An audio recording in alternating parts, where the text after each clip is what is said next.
Matt Roush. And Mike Brennan. And we are back with the August 31st, 2020 edition of the M-Squared TechCast, MITechNews.TV. Yeah, normally we'd be looking forward to the Labor Day weekend and we'd be gathering with family and friends and doing, celebrating the end of summer. I don't think that's going to be happening this weekend, but at the same time, we'll make the best of what we got, right? So Right. one of the real key issues right now and going forward is whether or not we get a vaccine for COVID-19, because until that happens, doing the fun Labor Day stuff with family and friends is probably not going to happen, right, Fred Brown? It's going to be, it could happen, but it'll be risky, especially for some people who are particularly susceptible. That's right. And of course, it'll blow up. Yeah, so we were just talking before we started, and the FDA is now saying that they're going to, fast track the vaccine, maybe not even wait till the end of the clinical trials, which, according to you, is not typically done, right? This is a very interesting period. Hi, Dave. Good to see you. It's a very interesting period for vaccine development, and a few of us got together, especially after the emergency use authorization that was recently given for first lab tests, clinical lab developed tests, and second, and just very recently for convalescent plasma. I have some slides and some thoughts that I thought you might be interested in and be interested in everyone's feedback, because I have to give a large presentation on some of this on Wednesday. So let's see if, that's the wrong one. I apologize. I got the wrong version up.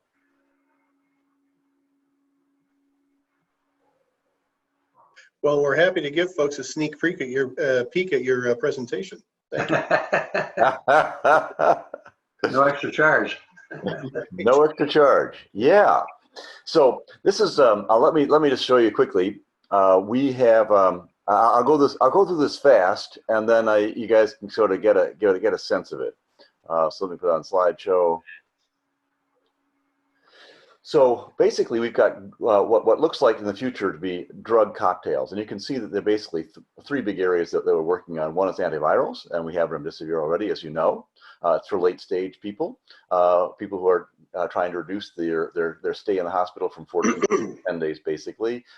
It has no mortality improvement, so we have to add more virals to this to create a real cocktail that'll actually do something for us to reduce mortality, which we're ultimately interested in. Then we have a whole set of antibodies, and you heard about the convalescent plasma. So if you look at mortality improvement, it's up to 3%, and I say up to because we really didn't do the proper trials in this case. We did open label trials, which really can't discern whether whether giving this convalescent plasma is better than nothing. But from our experiences with Ebola and other viruses, we think it's probably possible that it has some mortality improvement. And so we think that overall, you'll see on that column, therapeutic impact versus cure, we've got about a 2% overall improvement. And then we have the immunomodulators with dexamethasone really being a star here.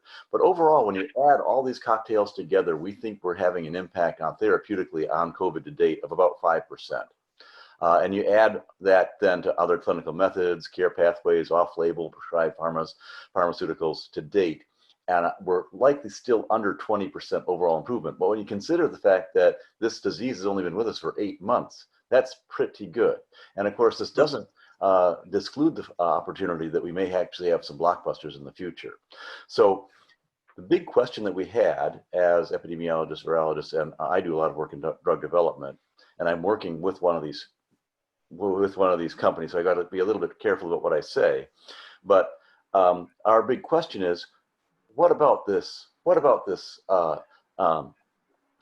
emergency use authorization? What could that look like?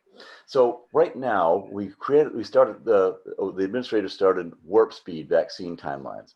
Originally, we were hoping, and most of us developers are hoping that we would do what they call a solidarity trial, the WHO solidarity trial. This is a trial that uses a master protocol and then compares all of the drugs with the same set of protocols, methods, and so on, and it randomizes the drug and the people who are getting the drug and the investigators with placebos, and then compares all the different drug responses. And this is for vaccines. It's particularly effective in looking at trying to compare drugs. And you have right now we have 176 different vaccines, and it's going to be hard to know which one's better or worse, especially those that are being created by big companies versus some of the more innovative small companies. So we've got in Warp Speed, the 4 big companies that have capacity capability got together and they did deals with the United States government. And right now, if you look at traditional ways, so if you look at traditional vaccine development, it takes 10.7 years, and the chance of getting on the market is about 6.7%. That's average development since we started working with vaccines, modern vaccines in the 1900s. So this development, of course, has been done in 8 months. And we are already at phase 3 clinical trials, which normally you don't enter until at least year 5, 6, 7 of an average trial. 5 was quick, fastest we ever did it was kind of year 2, 3 for mumps, and that was a real fast trial. But you can see we're already we're already looking at Moderna, who has started on July 11th. They have 30,000 doses planned, and this goes to this is a 2-dose test, and then they have an evaluation, FDA submission, review, and licensure. Probably be ready in July. Well, we could accelerate that maybe to June on a traditional FDA kind of approval process. Pfizer, 30,000, and again, 30,000 is sort of the minimum you want in a trial like this. For a variety of reasons, the statistics work out that you can just barely sort of get to a point of population understanding at 30,000 doses. And you can see J&J decided to do 60,000 doses because they were concerned it wasn't quite enough dose. Pfizer is doing a 30,000 dose. It takes 2 doses. They do it, and you can get a sense of their timeline, quite very similar to Moderna. They're about 2 weeks behind, but I think they'll catch up with their FDA review and licensure and FDA submission because they have more capability and they already have manufacturing capacity scale. J&J only needs 1 dose. So even though they're going to start September 5th, they're actually going to be done about the same time again that Moderna and Pfizer is. And finally, AstraZeneca also only has 1 dose. They're planning a 30,000 trial. So you can get a sense of what's going on here. You're starting to get a lot of trials that are going to be completed right around November. And if you think about where we are going to be in November, we're going to be right at election time. And if you work this all out, I think we could actually have some. So Moderna will have adverse events reports in September and October. They're already planning that. That's pretty easy to do. You basically look at adverse events, you look at signals, and these are what they call event-based trials. So you accrete the studies over time. November 1st is 57 days post the first jab. So you could actually have infection level data and adverse event level data, at least in raw form, on November 1st. Now, usually you go through evaluations. It takes 14 days. And you have to, that's an absolute minimum. So right around November 1st, literally, is the day you'll be done with 14-day evaluation and have data on that. The Pfizer would be ready on November 20th or so, if everything goes perfectly, but the difference between Pfizer study and Moderna study is they're actually looking at cohort set analyses. So they're actually taking 500 and 500 and 500 and closing and 500 and closing. So you can imagine them putting together 12 cohort studies around, and they're planning to have on October 5th, they're planning to have the adverse events data and about 6,000 patients of cohort data. That'll be 12 rounds. On October 5th, which would give them enough time to sort of evaluate that cohort by November 1st again and be ready. J&J is interesting because they're doing 60,000 studies, but they only have 1 dose, so they don't have that 29-day wait period that the other 2 do. So they actually catch up and could actually, because they have so much capacity and capability in this space, could actually beat Moderna and Pfizer. They also are using global sites, and if you think about what we're doing here in the United States is we probably will not allow what they call challenge testing, which means that you give the person the drug and then you wait for, and then you actually expose them to the virus. But you can imagine that there are countries and patients, subjects who might want to get paid a lot and take that risk, especially if they're young. And so you see a lot of sites, over half the sites, I think, for J&J are actually in Brazil, which is sort of interesting. So that, and then, so they could actually, get evaluated results around November 1st as well for 30,000 people. And AstraZeneca is saying that they're not going to be ready until end of December, but they're going to drag along. They do a phase 1, 2, and 3 trial process, which means you're going to drag along 600 patients from phase 1, 2, 3 that you have some experience with to add to their trials, and they could be ready in early to mid-November with an interim data, and that's what they're sort of looking at, like on their website. So when you look at all that, if you have 50% effectiveness and you're able to see the separation between your two, those who have had the test and those who have not had the vaccine, those who've had a placebo versus those who are injected with the real drug. And if you wanted to get up to 7,500 patients evaluated, and if the phase 1/2 data holds phase 1/2 data holds in terms of the level of durability of the titers, and you have a 10% incidence level, you could actually get to 7,500 people and show some separation between the two study groups.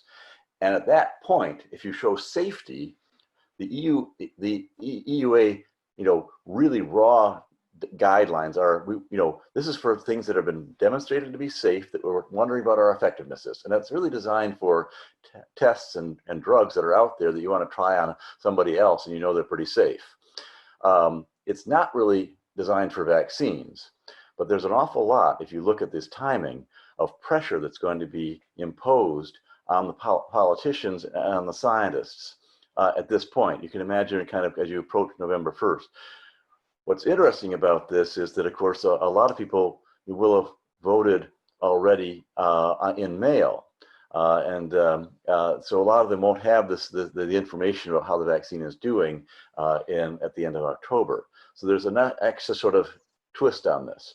So here's what's going to happen if you overlay this with what's happening with what we're projecting for most likely to happen with the disease prevalence. You see that basically we think that in almost all the models are showing we're going to have a slow sort of plateauing through October, but then toward the end of October, kind of Halloween, and especially by Thanksgiving, we will be in a rapid phase of escalation because everyone's going to be moving indoors, and in the fall, we'll have a little bit of downward trend in the south, but we think, and if you look at the projections, most of the projections are up at 6,000 to 7,000, about 6,000 deaths a day in December 1st. If you look at the IHME data, if you look at Columbia data, if you look at Texas data, if you look at Los Alamos data, that's all what they're projecting. And my models also are projecting that. And I can, you can argue about the use of masks, and that would reduce the death rate by about half, but not much more than that. So you can get a sense of how much pressure is going to be happening right around Election Day. And then, of course, we move into a lame duck session when, just as this whole escalation of disease state is occurring. And there's just going to be an awful lot of pressure, I think, to put the emergency use authorization into this environment. I'm not forecasting this, but you can get a sense of just of this in this scenario of just how difficult this is, especially because when you do all the math and look at the capacity of the hospitals in the United States, once you get to 7,000 to 9,000 deaths a day and project how many ill people are in the hospitals, that's at times 30 in the hospital, plus the addition of the flu, which is 200,000 more beds per month in the hospital, all of a sudden you get to a point where you have overwhelmed the hospital capacity. And at the point of overwhelming hospital capacity, that's when everybody, right now, people aren't too worried about 1,000 deaths a day because you don't really see it. Everyone's being taken care for in the hospital. You don't have any overruns, particularly except in big burst areas. When you're up at 7,000 a day, you've got every hospital in the country running refrigerator trucks, and you've got ambulances stacked up outside. And people, what was the peak death rate? Excuse me, yes. pardon me for interrupting, but what was the peak death rate during the initial real run-up of this thing, say back in April and May? What was the peak deaths per day in the country? Just over 2,000, as I recall. So this is 3 times that we're looking at? Yeah, they're projecting, almost all the models are projecting a real rapid escalation right around Thanksgiving through Christmas and into the next year. Yeah, so and don't forget, our initial bursts were only in New York City, and we had some in Detroit, a little bit in Washington, and a little bit here and there. I'm talking about what happens is that unfortunately we're not controlling the virus, and so it's slowly building up. It's a momentum of steam, and we're getting to a point where these little bubbles of expansion, like we had, and breakout, like we had in New York, Detroit, in April, are going to actually come together across the whole country. That's the big risk, is that we get into exponential growth, not just in hot spots, but along, in big enough regions of the country that, we overwhelm large regions of the country. And that's what's sort of being projected by most of the major modelers right now. Now, there are better scenarios when you use a lot of masks, and we say 90% mask rate would then reduce that to 3,500 a day, but that would again, reduce your capacity push. But this is what a lot of people are looking at right now, unfortunately.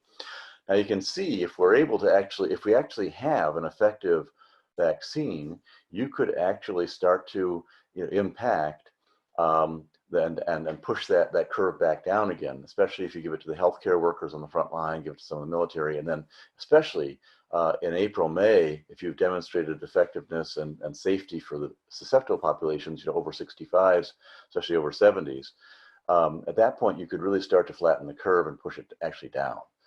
And you can get a sense of how many doses we could actually, if you look at the doses we've got and we're projecting, now these are hopeful projections, frankly, we could actually vaccinate the 50% of Americans who seem to want an early vaccine and be vaccinated by it by the end of the year or so, and without actually affecting too much overall capacity of the world. And it would cost quite a bit, but it's obviously worth it compared to $100 billion a month that it's costing us right now. Let me ask you a couple questions. Did you factor in the seasonal flu into this, or is this just COVID?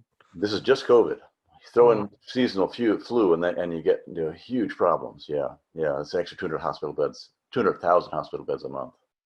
And then on these 4 main ones, eventually, they're all going to come up with something, whether it works or not.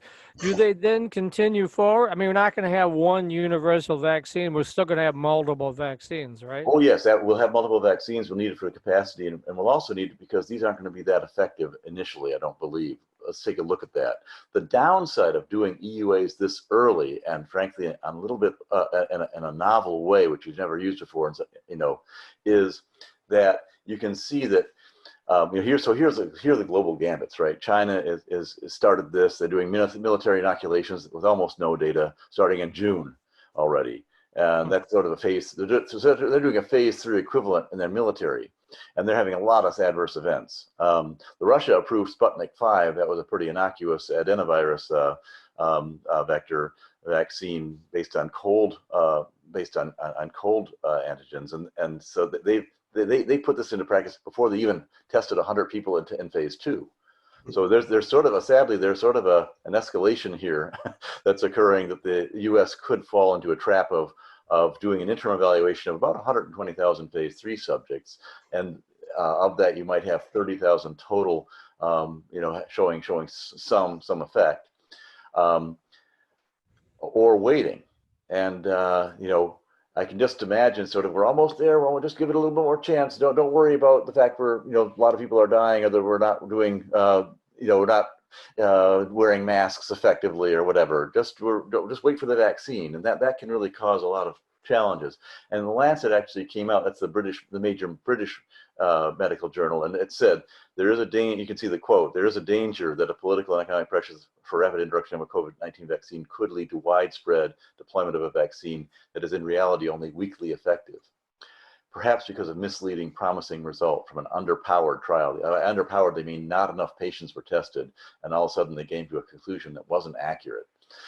There are a lot of issues that as a drug developer you worry about when you have an acceleration of underpowered, what could be underpowered studies. And these, I listed some of them. I'm sure I'm missing some, but the first is that you could sort of get bar muscles, right? You could say, oh, you know, I'm vaccinated now, let's go out and have fun. And if the vaccine doesn't work, then you actually, you know, accelerate the spread of that vaccine. The other thing is, of course, you start diverting because you think you have a good vaccine, you invest a lot of money in the manufacturing scale up and so on, and you start diverting all of your attention from things that actually work better in the long run, and you lose out.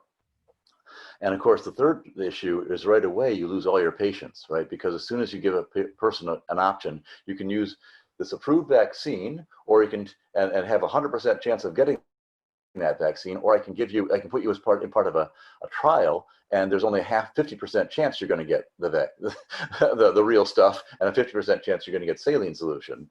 Everyone in that situation, especially if they're feeling susceptible, is going to take the vaccine, not the saline. Like I said, they're not going to enroll patients for tests anymore. Of course, there's a lot of opportunity for adverse events, which we're seeing in China, all right. As you pointed out, Matt, there's a huge erosion of public trust if you move too fast, and that doesn't even make sense to people to go that fast.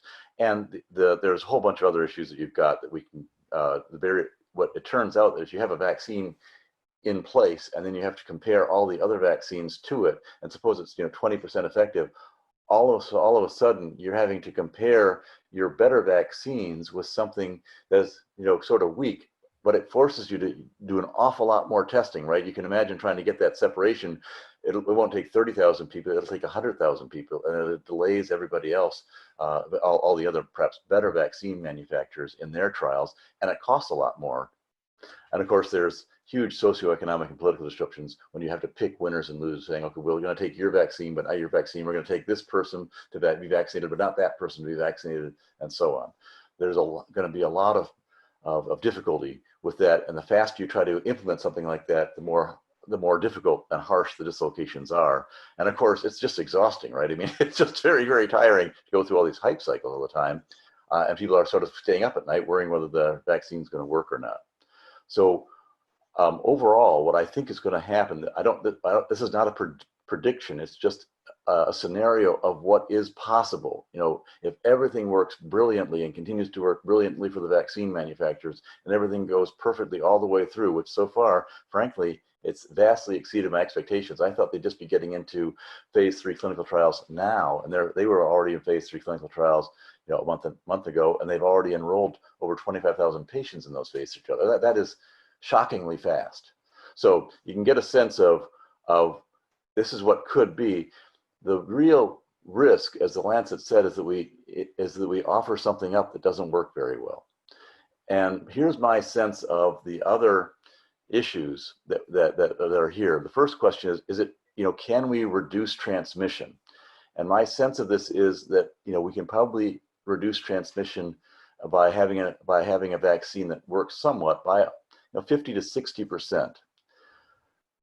Can it protect against severe disease? Well, unfortunately, none of these trials actually look at disease, at long-term disease. So we aren't actually going to be able to tell that. But my sense of this is that it could, and eventually we may find out that it does after that most of these trials will go for 2 years. We may find significant reduction in severe long-term effects, especially in the elderly. How safe is it? I think it's probably going to be safe for the young, but not so safe for the compromised who are dying. Is it going to be durable? I don't think so. I think the titer levels are going to show that we're going to have trouble when you extrapolate the titer levels that were projected and that were actually published in phase 1, 2. And you have to take it's kind of challenging because it's not a linear slope reduction, but it's actually a logarithmic slope reduction in durability and titer levels. I think it's kind of 9 months to a year. And I decided to be conservative in this case, because this is actually the thing we're most sensitive to and actually getting to herd immunity is how durable it is. So you want to be more conservative there. And finally, scalability, how many doses will we have? And I think, there's a good chance we'll have 100 million doses plus. So overall, in the first generation, my sense was that we would be at about a 30% overall effectiveness rate for the first generation.